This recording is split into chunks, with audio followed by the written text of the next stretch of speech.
Hi, this is part 2 in the discussion about aerobic base building.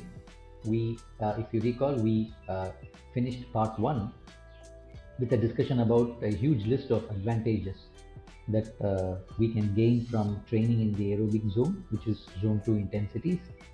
We are continuing on with that discussion.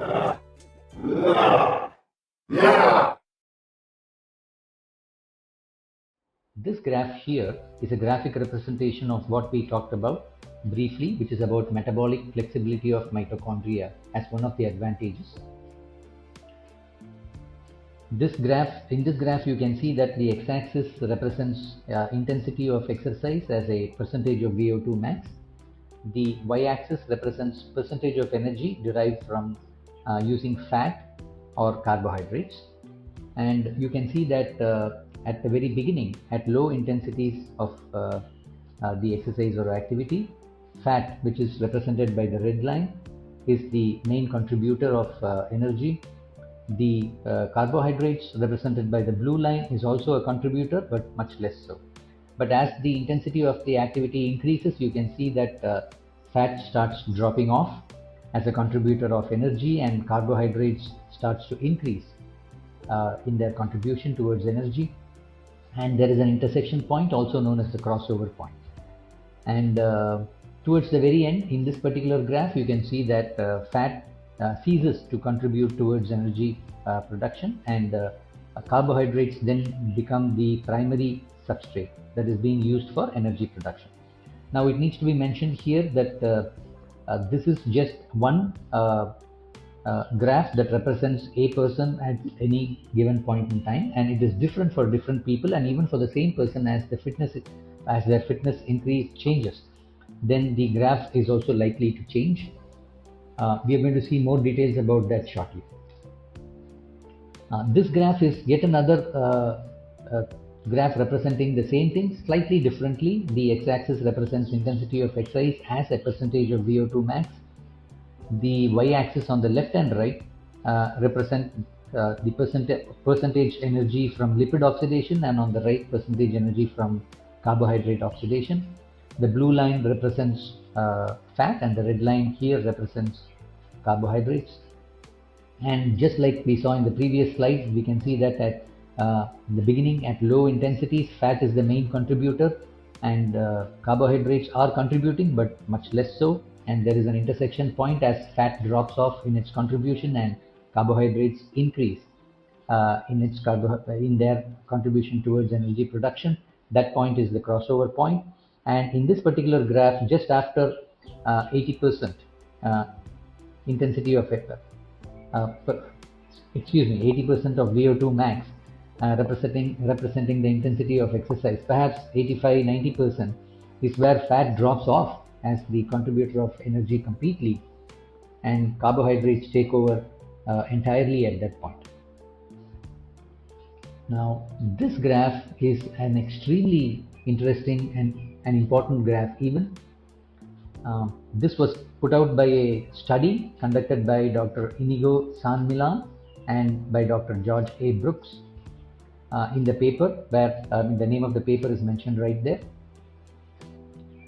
Here there are three graphs, A, B, and C. They represent an international athlete.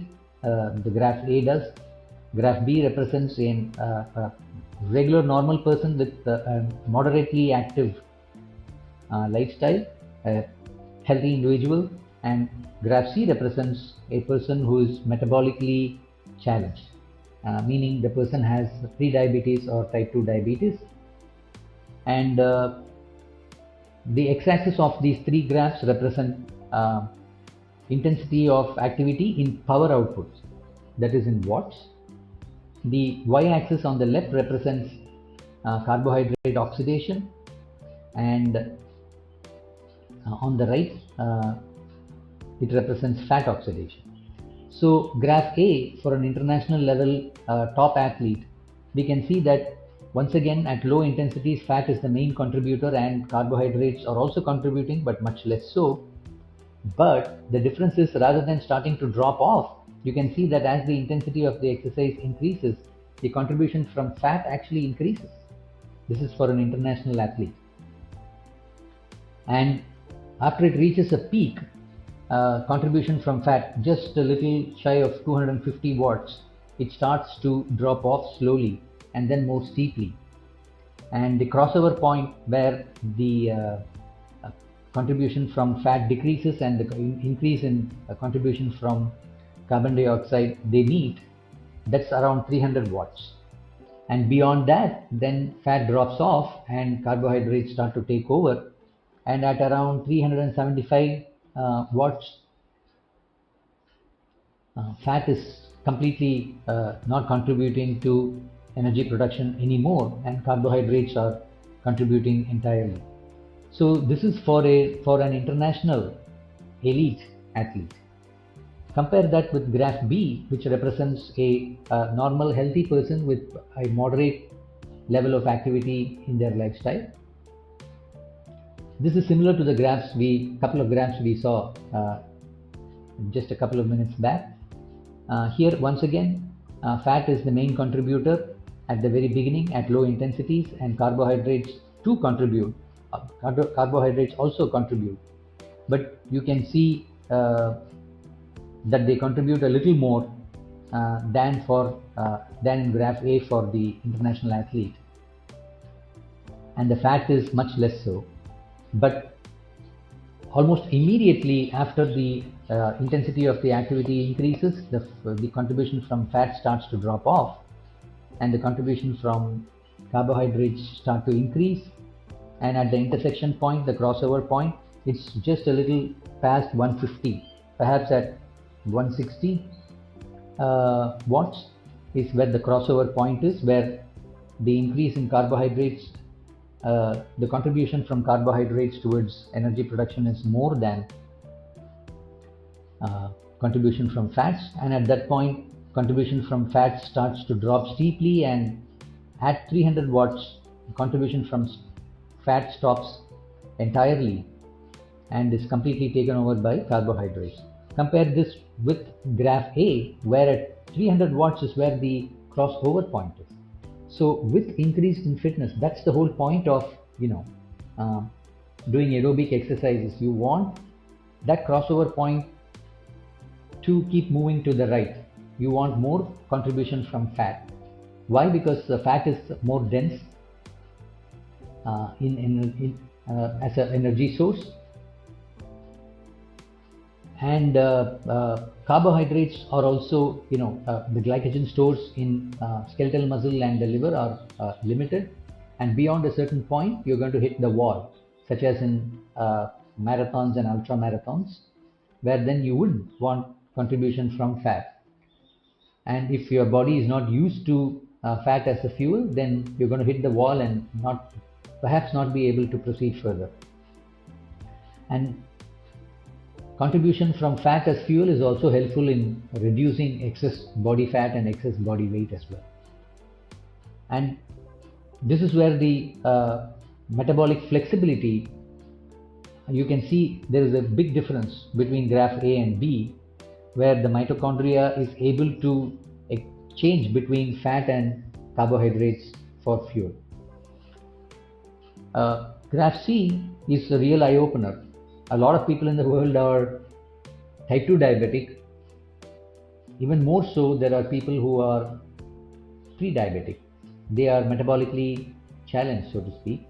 And here you can see that at the very beginning, the contribution from fat and carbohydrates are similar, and the moment the intensity increases, the contribution from fat drops off almost immediately, and then contribution from carbohydrates takes over, and right around 175 watts, contribution from fat stops entirely, and then the whole contribution is from carbohydrates towards energy production.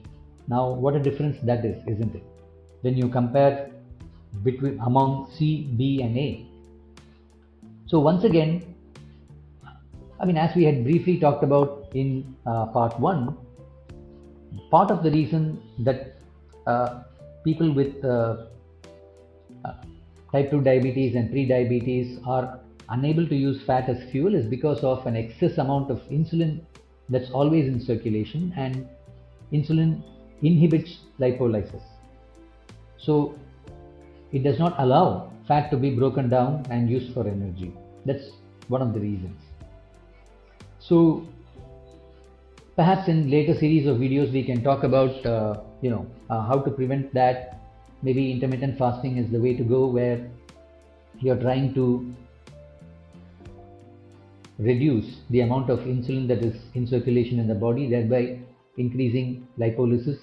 And with aerobic exercise and intermittent fasting, we can probably get that point, which is the crossover point, to actually make sense and become like graph B, and then perhaps with a lot of work attempt to keep moving the crossover point to the right. So at more intense exercises, then we are getting contribution from fat as a substrate towards energy production.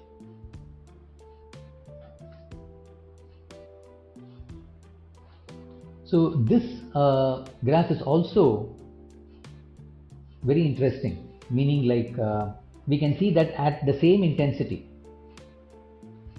the x-axis here represents duration of the exercise, and the y-axis represents once again percentage of fat or carbohydrates towards energy production. And you can see that the contribution of fat increases as as the duration of the activity or exercise increases, and contribution from carbohydrates decreases. But bear in mind, this is for the same intensity of the exercise, and the intensity should be low enough that there is contribution from fat to begin with. So if we look at this snapshot where the intensity of the exercise is at a point when there is very little or zero contribution from fat, we might not see this kind of an increase. So the other way to look at this is, when we are exercising in the aerobic zone, then to maximize percentage of fat being used, percentage of fat in our body being used, we can increase the intensity of the duration. So if it is very less, 20 minutes or less, you can see that there is not much of an increase in fat utilization towards energy. But as we increase, so 30 minutes, 40, 45 minutes, 1 hour, and then beyond that, then you can see that the fat contribution increases, and therefore lengthy periods of exercising in the aerobic zone, precisely the definition for aerobic base building,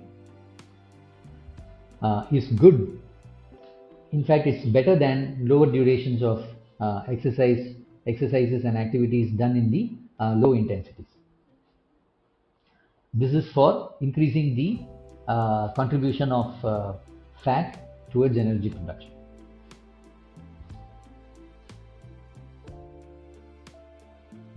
Now we look at the lactate curve, and the x-axis represents intensity of the activity or exercise, and the y-axis represents the blood lactate concentration in millimoles per liter, also known as millimolar.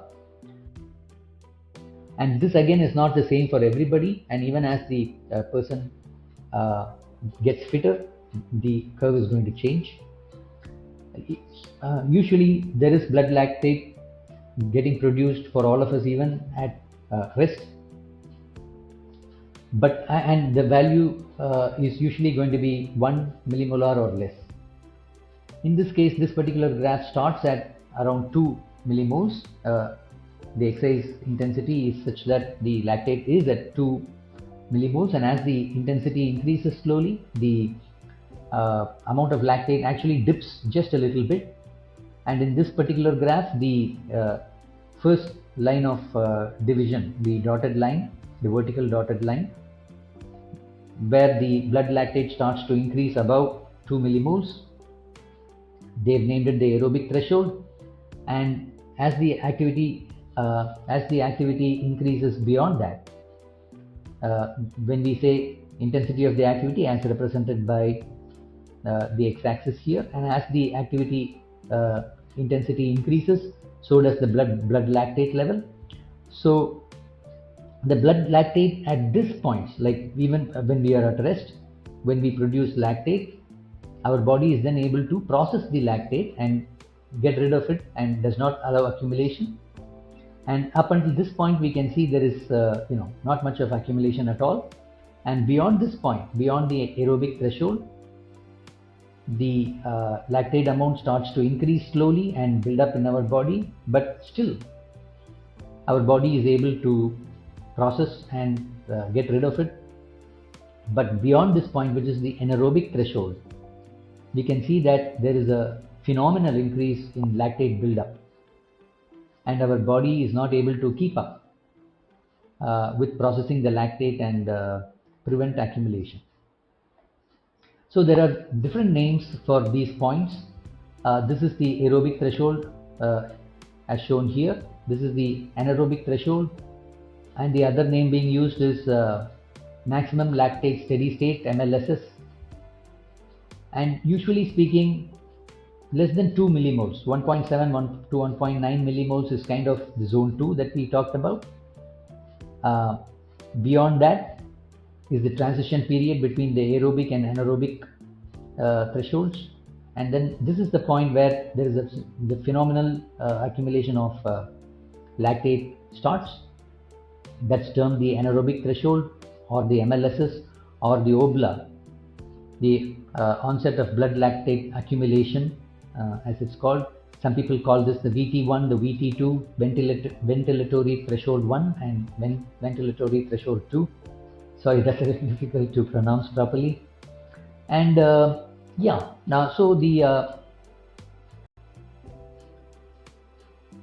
one other aspect that's not present in these in this graph, I would suggest, is the z-axis, where it should really show the duration. So at this, working out at this at these levels before the aerobic threshold, in the aerobic zone, zone 1 and zone 2, in theory we should be able to do that forever. Just beyond that is called the easy pace, marathon pace, and people should be able to work out in those intensities for about 2 hours to 3 hours.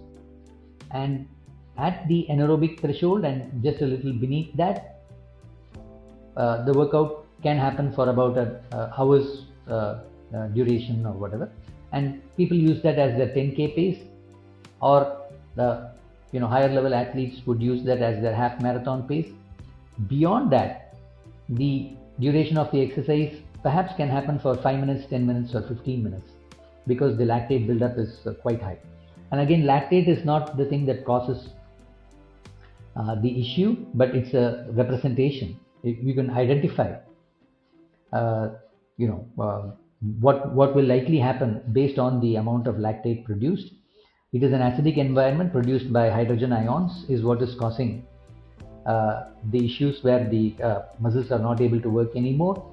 But again, this is these are the ways that the lactate curve and the lactate meter is used to derive the lactate curve, and based upon that we can confirm what is our aerobic threshold, anaerobic threshold. And as we stress this area of intensity, our goal is to move this to the right. And as we saw in the previous graphs, the 3 graphs A, B and C, we are trying to move in there we were trying to move the crossover point. Here we are trying to move the point where the aerobic threshold is to the right, so more intense exercises can be done in the aerobic zone. The aerobic zone itself becomes wider.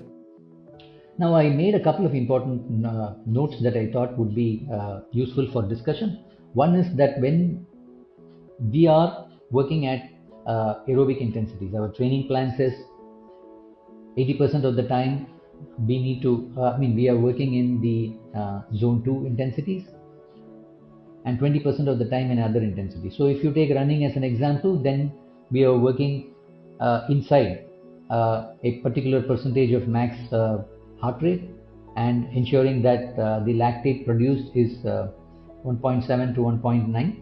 So we kind of confirm that we are working in zone 2 intensities. Yes, the training plan is then designed around that. And if we start training in that intensity, maybe for a day or two, we find that it's okay to do so. And then beyond that, we find it very difficult to keep ourselves in that intensity because it just seems too easy. And this happens as an individual, no matter the age or the gender. And it particularly happens when people work out in a group, let's say a running group, and whether they're running around a track or whether they're running on the road.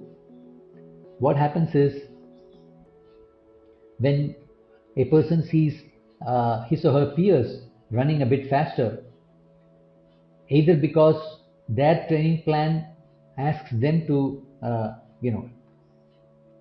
work out in the aerobic zone, and their aerobic zone and heart rate is a little different, higher maybe, then there is a pressure to join them, because that's the point of working out in a group, isn't it? And also when running on the road, it's like the same thing. I mean, you're getting left behind and other people are running ahead, either because their training plan and their aerobic zones are a little higher, or they have a training plan that tells them they are doing not aerobic but anaerobic kind of workouts that particular day, or perhaps because they are not thinking about this 80%, 20% and working in the aerobic zone at all, which is more often than not the thing that happens. So physically it's very easy to work out in the aerobic zone, but psychologically and mentally it's very difficult. And also to keep doing that for a long time, for long periods of time, because we are always told to work harder and yet more harder in whatever we are doing. And therefore it becomes very difficult for us to constrain ourselves to work at low intensities again and again and again. And I don't know if we've discussed this before, but the improvements in the aerobic zone while working out in the aerobic zone 2 intensities, it takes a long time, whereas the improvements when working at threshold, for instance, or higher, they happen relatively faster. So to see significant improvements in the shift of the crossover point, for example, would take at least a couple of months. Significant shift to take place might take 2 months, 3 months, and for us to keep working in that intensity would be difficult. We would start questioning ourselves if we are making any improvements at all. But once again, I think that is where the devices that I talked about, the heart rate monitor or the smartwatch and the lactate meter, would make a lot of sense, because over time, maybe let's say at a particular at 5 kilometers per hour, I'm talking very, very low exercise intensities for most people, but in my example, if I take my example, 5 kilometers per hour, I check my lactate after 30 minutes or 45 minutes of activity, and it is 1.8, let's say. So I am in zone 2. But if I go to even a little, if I make even a little bit incremental increase, like 5.1 or 5.2 kilometers per hour, there is a likelihood that when I check lactate at 45 minutes, it is going to show 2.3, which likely means that I am past zone 2. Now at 15 minutes, I might show 1.9. But like we talked about when we look at the duration of the exercise, the increased duration would take me out of zone 2.